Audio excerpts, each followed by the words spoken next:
When I was growing up on the northwest side of Milwaukee and began to understand what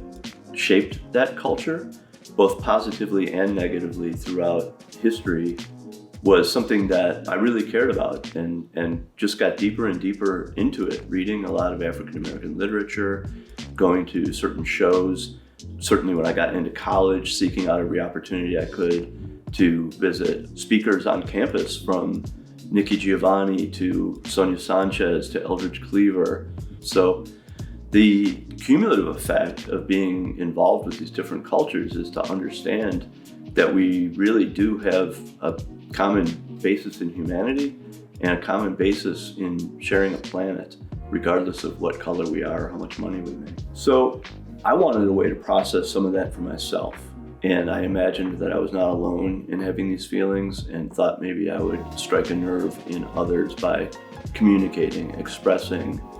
some of the feelings that I have had over the last 50 years now. We moved from Skokie, Illinois to Milwaukee, Wisconsin when I was 8. And I went from an almost entirely Jewish neighborhood in Skokie, where I was one of many, into a predominantly black neighborhood on the northwest side of Milwaukee, where I was one of very few. And basketball played a huge role in my ability to connect with my new friends and to help process what was going on in this new environment. As I got into the preteen years, about 12 years old, I realized exactly what my athletic potential was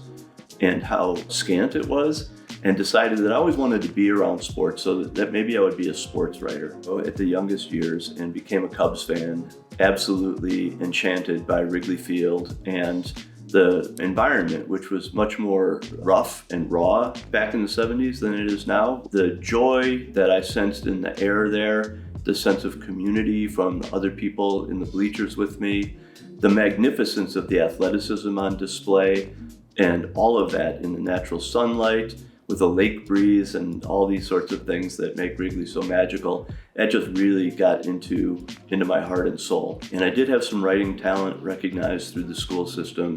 And when somebody told me that I was good at something, I decided to keep doing that thing. It was the first time that I had ever really felt a success, fully realized through my own powers and having a sense of real potential. So I stuck with that and grew into different forms of sports writing, sports marketing, and other elements of marketing communications that have fused into what I now do with InkFlow Communications. InkFlow Communications is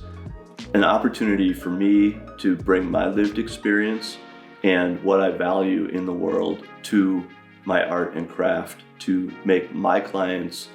be the best they can be in terms of having the impact they desire in our shared society.